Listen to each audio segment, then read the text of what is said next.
이민법원의 적체가 사상 최악 수준에 이르면서 계류 사건이 380만 건에 달했습니다. 심리가 제때 열리지 못해 한인들 역시 신분 문제에 직면하고 있습니다. 노스캐롤라이나 샬럿에서 연방 이민당국이 불법 체류자 대규모 단속을 시행하면서 샬럿 한인사회가 크게 긴장하고 있습니다. 내일 조 람맘단이 뉴욕시장 당선인과 도널드 트럼프 대통령이 백악관에서 첫 공식 회동을 가집니다. 그간 서로 공방을 이어왔던 만큼 정치적으로 정면 대처할 것이라는 우려가 제기됩니다. 교통안전청 TSA가 리얼 아이디나 여권 없이 국내선을 이용할 경우 $18의 신원 확인 비용이 부과될 수 있다는 내용을 곧 발표할 예정입니다. 뉴욕시경이 묻지마 폭행, 소매치기, 강도에 이르기까지 노인을 겨냥한 폭행 사건이 올 들어 크게 늘었다고 밝혔습니다. 지난 여름에도 아동학대 논란을 일으켰던 뉴욕 맨해튼의 한 데이케어에서 이번엔 표백제가 섞인 물이 유아들에게 제공되는 사건이 발생해 학부모들의 분노가 커지고 있습니다.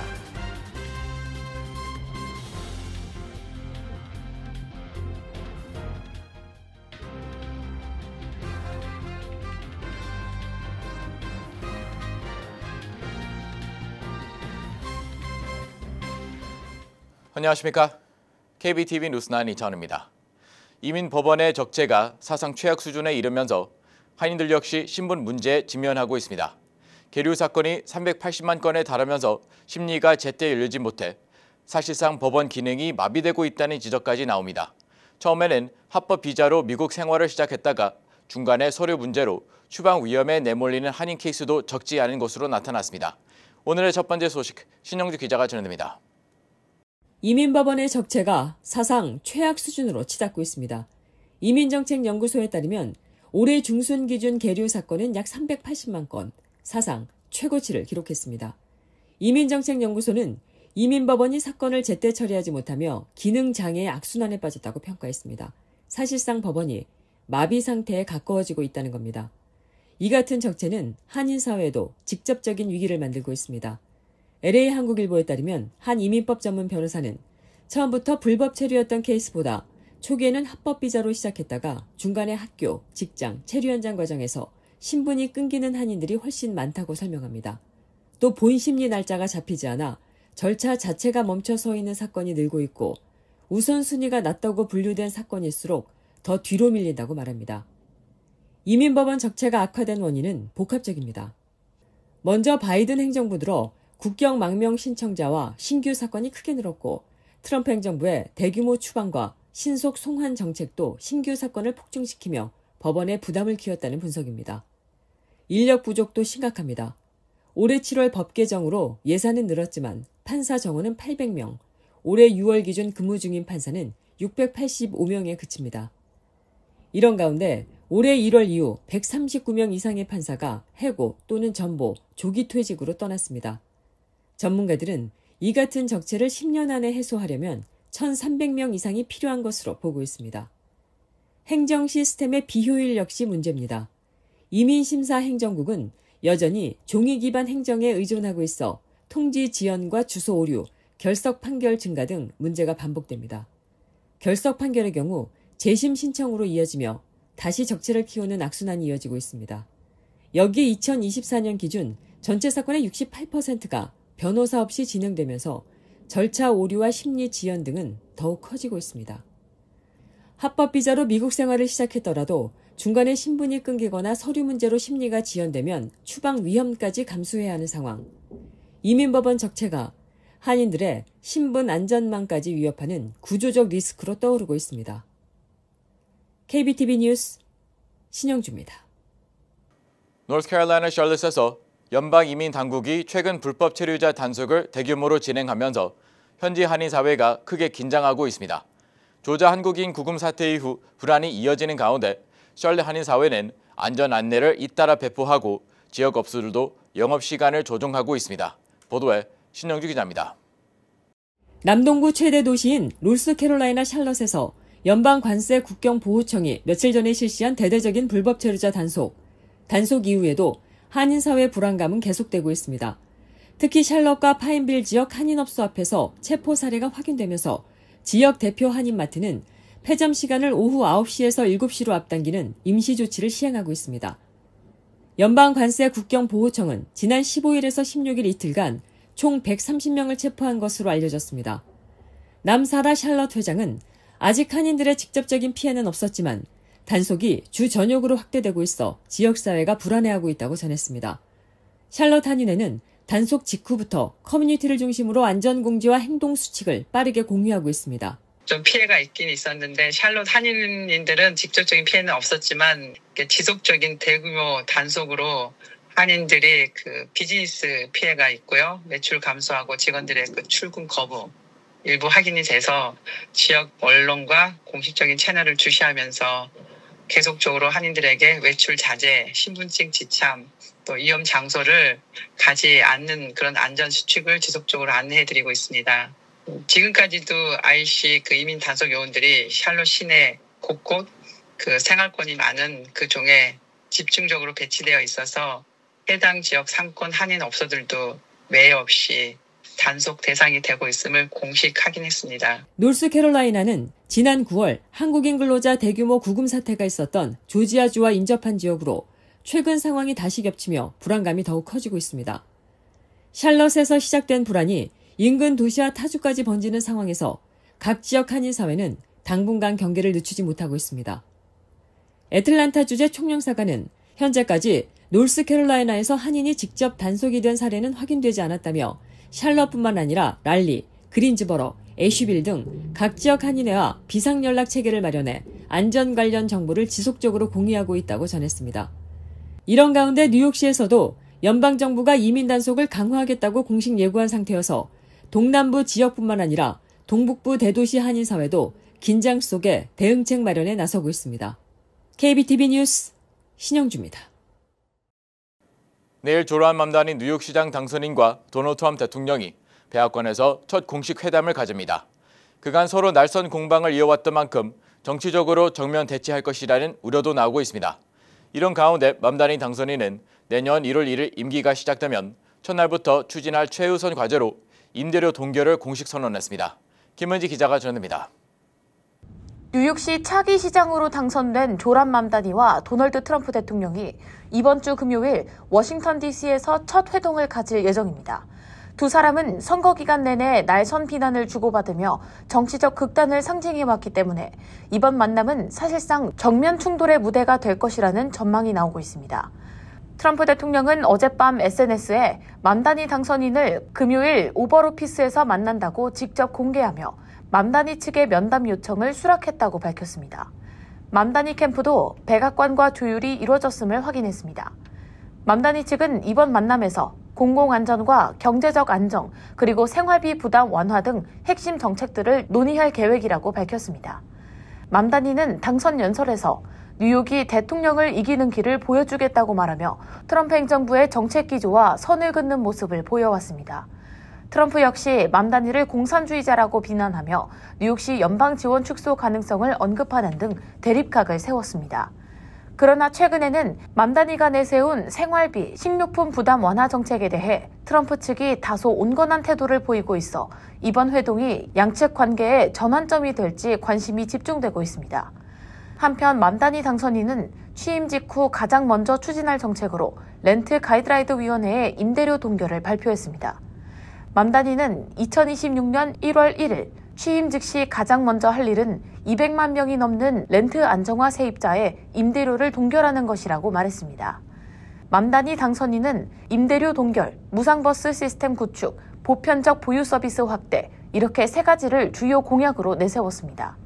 비즈니스 커뮤니티는 맘다니의 진보적 색채에 우려를 표하면서도 그가 실제로는 기업, 부동산계와 현실적 협상을 모색하고 있다는 점에서 긍정적인 평가도 나오고 있습니다. 이번 트럼프 맘다니 회동의 결과는 뉴욕시의 시정 방향은 물론 연방 차원의 이민 경제 정책에도 영향을 줄 수 있어 정치권에 이목이 쏠리고 있습니다. 특히 한인 밀집 지역이 많은 뉴욕에서는 주택 생활비 정책 변화, 그리고 트럼프 행정부와의 협력 여부에 따라 연방 지원과 이민 정책 파장이 직접적으로 미칠 수 있다는 전망이 나옵니다. KBTV 뉴스 김은지입니다. 교통안전청 TSA가 국내선 항공 승객을 대상으로 새로운 신원 확인 비용 부과 방안을 제안했습니다. 리얼 아이디나 여권 없이 국내선을 이용할 경우 $18의 신원 확인 비용이 부과될 수 있다는 내용인데요. 승객이 필요한 신분증을 지참하지 못하면 생체 정보 기반 키오스크를 통해 신원을 확인하고 그 비용이 여행객에게 전가될 수 있다는 내용입니다. 신영주 기자가 전해드립니다.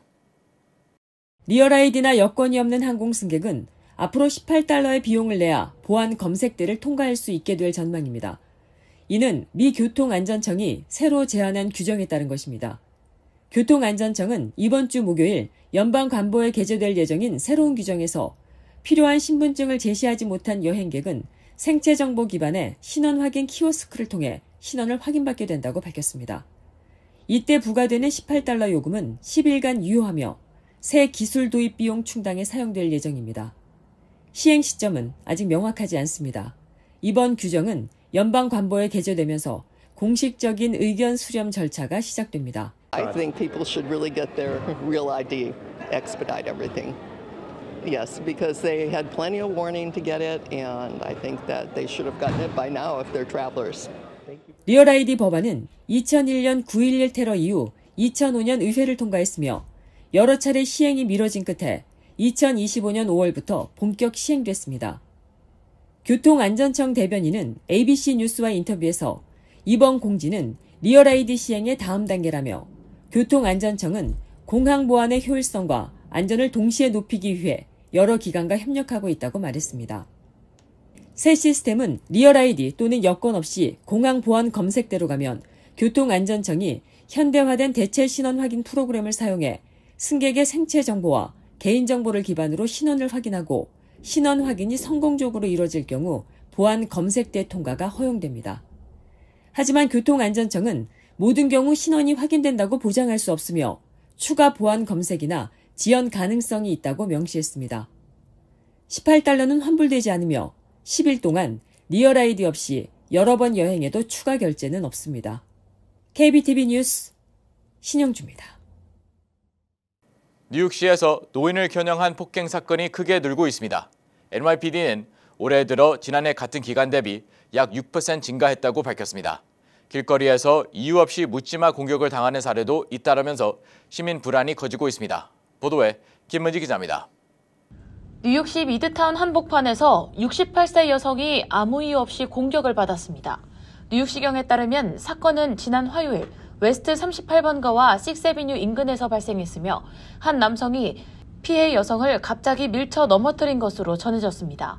다행히 큰 부상은 아닌 것으로 확인됐지만 최근 뉴욕시 전역에서 노인을 대상으로 하는 묻지마 폭행이 늘고 있어 우려가 커지고 있습니다. 시민들은 증가세를 보이는 노인 대상 묻지마 폭행 범죄에 불안감을 호소하고 있습니다. NYPD에 따르면 올 들어 노인 대상 폭행이 약 6% 증가한 것으로 나타났습니다. 무작위 폭행부터 소매치기, 강도에 이르기까지 노인들이 타깃이 되는 사례가 크게 늘고 있습니다. Very frightening, and there's something that somebody has to do about it. I don't talk on the phone while I'm walking, and I try to be cognizant of what's going around with me. Senior citizens are getting attacked by, younger people taking advantage of older people. It's not right. 실제로 시민들은 거리에서 느끼는 불안감이 커졌다고 말합니다. 뉴욕시경은 범죄를 뿌리 뽑기 위해서는 목격한 시민들이 적극적인 제보에 나서야 한다고 당부했습니다. 신고는 뉴욕시경 크라임스토퍼스 전화 800-577-8477번으로 할 수 있습니다. KBTV 뉴스 김은지입니다. 뉴 맨해튼의 한 데이케어에서 표백제가 섞인 물이 유아들에게 제공되는 사건이 발생해 학부모들의 분노가 커지고 있습니다. 해당 센터는 지난 여름에도 아동학대 혐의로 직원들이 기소된 바 있는데요. 보건국은 데이케어 운영을 즉시 중단시켰고 어린이 보육 안전관리 문제가 또다시 불거졌습니다. 김문지 기자의 보도입니다. 맨해튼 콜럼버스 서클에 위치한 브라이트 호라이즌스 데이케어. 내부의 불은 대부분 꺼져 있고 문도 잠겨 있습니다. 학부모들은 이달 초 센터로부터 당분간 다른 지점으로 이동해야 한다는 연락을 받았습니다. 왜 운영을 중단하는지 설명이나 특정 사고에 대한 언급도 없었습니다. 한 학부모는 단지 현재 수준의 양질의 보육을 제공할 수 없게 됐다는 말만 전했다며 너무 황당한 상황이었지만 선택의 여지가 없었다고 말했습니다. 하지만 CBS 뉴욕 취재 결과 지난달 27일 한 직원이 표백제가 섞인 청소용 희석액을 실수로 물병에 담아 아이들에게 제공한 사실이 드러났습니다. 뉴욕시 보건국은 아이들이 독성 물질에 노출됐다며 해당 데이케어의 유아반 프로그램을 무기한 폐쇄했다고 밝혔습니다. 데이케어 측은 실수였다고 주장했습니다. 브라이트 호라이즌스의 한 교사도 그 물을 마시고 이상함을 느껴 즉시 독극물 관리센터에 연락했다는 겁니다. 하지만 학부모들의 반응은 싸늘합니다. 사건이 알려지면서 병원으로 데려가 검사를 받는 학부모도 있었습니다. 한 학부모는 이만하길 다행이지만 우리에게 어떠한 설명이나 공지가 전혀 없었고 은폐하려고 했던 게 더 큰 문제라고 지적했습니다. 센터 대변인은 어린이들의 안전이 최우선이며 세정액은 매일 장난감 소독을 위해 사용하는 표백제가 들어간 희석액이었다고 전하며 해당 사건은 단순한 실수에서 비롯된 것으로 더 이상 이야기할 내용이 없다고 전했습니다. 브라이트 호라이즌스 콜럼버스 서클 지점에서는 지난 7월에도 직원 3명이 아동학대 혐의로 기소된 바 있습니다. 맨해튼 검찰에 따르면 이 직원들은 아이의 입을 테이프로 막고 여의 머리채를 잡아 끌고 금속 물병으로 아이들을 때리고 비눗물 또는 표백제가 섞인 물을 아이 얼굴에 뿌린 혐의를 받고 있습니다. 해당 전 직원들은 혐의를 전면 부인하고 있으며 브라이트 호라이즌스는 당시 수사에 협조했고 피해 가족들을 지원하겠다고 밝혔습니다. 뉴욕대 유아교육 프로그램 책임자인 에린 오코너 교수는 독성 물질이 어린이용 물 공급체와 가까이 있을 수 없도록 구조적으로 설계하는 것이 기본이라며 해당 센터의 안전관리 체계에 의문을 나타냈습니다. 해당 센터는 향후 행정청문회에 출석해 유아반의 영구 폐쇄 여부를 결정받을 예정입니다. KBTV 뉴스 김은지입니다. 뉴욕 퀸즈 한복판의 지하철역 플랫폼에서 남성 2명이 얼굴을 베이는 사건이 발생했습니다. 경찰은 가해자가 여전히 도주 중이라고 밝혔습니다. 뉴욕 경찰에 따르면 사건은 수요일 오후 3시 20분쯤 퀸즈 키우가든 유니언 턴파이크역 2와 F 열차 남행 플랫폼에서 발생했습니다. 현장에 도착한 경찰은 42세 남성이 이마를 베인 상처를, 50세 남성은 얼굴을 베인 상처를 입고 있는 것을 발견했습니다. 두 피해자는 크게 놀란 듯한 모습으로 피를 닦기 위해 휴지를 대고 있었고 주변 승객들이 걱정스럽게 둘러싼 상태였습니다. 피해자 2명은 인근 병원으로 옮겨졌으며 현재 안정적인 상태라고 전해졌습니다. 사건이 어떻게 발생했는지는 아직 명확하지 않습니다. 경찰은 아직 체포된 용의자는 없으며 사건은 계속 조사 중이라고 밝혔습니다. 북가주 오클랜드에서 활동해온 한인 풋볼 코치가 총격에 숨지는 사건이 발생했습니다. 40년 넘게 선수들을 지도해온 레이니 칼리지의 존 빔 스포츠 디렉터입니다. 오클랜드 경찰에 따르면 빔 디렉터는 지난 13일 정오 직전 레이니 칼리지 필드하우스에서 머리에 총상을 입은 채 발견됐고 병원으로 옮겨졌지만 다음날 숨졌습니다. 용의자는 세드릭 어빙 주니어로 확인됐으며 범행 직후 도주했다 14일 한 전철역에서 체포됐습니다. 경찰은 표적범죄로 보고 수사 중입니다. 빔은 한인 어머니와 미 해군 출신 아버지 사이에서 태어난 혼혈로 1979년부터 코치를 시작해 고등학교와 대학팀을 이끌었고 2004년부터 레이니 칼리지에서 활약해 지역 챔피언십을 여러 차례 우승으로 이끌었습니다. 2020년에는 넷플릭스 풋볼 다큐 라스트 찬스에 출연하며 전국적인 주목을 받았습니다. 비보가 전해지자 지역사회는 물론 전미에서 추모가 이어지고 있습니다. NBA 스타 스테픈 커리는 베이 지역의 전설이었다고 했고 바바라리 오클랜드 시장도 그의 유산은 수천 명의 제자들이 증명할 것이라며 애도를 표했습니다. 미 전역에서 연말 쇼핑 시즌을 맞아 이른바 택배 도둑 범죄가 급증하고 있습니다. LA 소식이지만 뉴욕, 뉴저지 역시 예외가 아니라는 점에서 각별한 주의가 요구됩니다. LA 중앙일보에 따르면 ABC7이 공개한 방범 카메라 영상에는 남녀 절도범들이 주택가 아파트 현관 앞에 놓인 소포를 아무렇지 않게 들고 가는 모습이 연이어 포착됐습니다. 일부는 택배 기사가 소포를 내려놓는 순간을 기다렸다가 눈앞에서 그대로 훔쳐가는 대범함도 보였습니다. 보안 전문업체 시큐리티의 최근 조사에 따르면 4분기 택배 주문량은 전분기 대비 약 90% 증가, 가구당 평균 25개의 소포를 받는 것으로 나타났습니다. 또 미국 성인 4명 중에 1명은 한 번 이상 택배 도난을 겪었다고 답했습니다. 최근 3개월 동안 전국적으로 집계된 택배 절도는 약 900만 건, 피해액은 1인당 평균 $222로 추산됩니다. 특히 아파트와 콘도 거주자는 단독주택보다 도난 위험이 3배 높은 것으로 분석됐습니다. 한편 배송 오류를 사칭한 문자와 이메일 피싱 사기도 함께 늘고 있어 주의가 요구되고 있습니다. 도널드 트럼프 대통령이 미성년자 성착취범 제프리 앱스타인 관련 자료를 공개하도록 하는 법안에 서명했습니다. 최근 앱스타인 의혹이 다시 불거지자 정치적 공경에 몰린 상황에서 나온 결정입니다. 앱스타인 파일 투명성 법안은 법무부 장관에게 앱스타인과 공범 길레인 맥스웰 관련 모든 기밀 기록과 문서, 수사 자료를 공개하도록 의무화하고 있습니다. 또 법 시행 후 30일 이내 누구나 검색과 다운로드 가능한 형태로 공개해야 하며 피해자 신원 등 민감한 정보는 편집할 수 있습니다. 이 법안은 하원에서 찬성 427대 1, 상원에서는 만장일치로 통과돼 즉시 대통령에게 송부됐습니다. 다만 뉴욕타임스는 중대한 예외 조항이 있어 모든 자료 공개를 보장하지는 않는다고 보도했습니다. 앱스타인은 2019년 성범죄 혐의로 구속된 뒤 교도소에서 숨졌고 이후 미국과 세계 주요 인사들이 연루됐다는 의혹과 함께 음모론이 계속 제기돼 왔습니다. 트럼프 대통령은 자신과의 연관성 의혹을 부인하며 민주당이 정치적으로 이용하고 있다고 주장했습니다. 또 공개된 자료가 오히려 민주당의 역풍이 될 것이라고 말했습니다. 잠시 후 커뮤니티 브리핑을 전해드립니다.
이어서 환율과 증시 전해드립니다.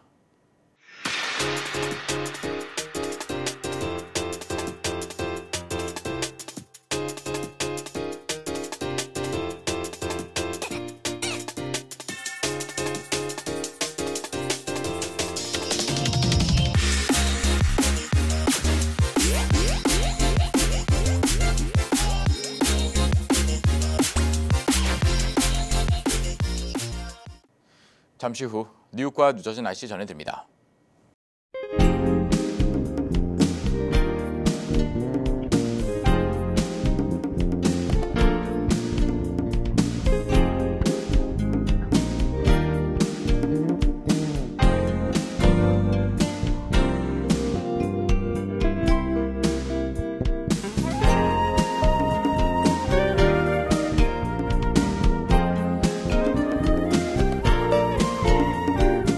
KBTV 뉴스9 마칩니다. 오늘도 시청해주셔서 감사합니다. 편안한 밤 보내시 바랍니다.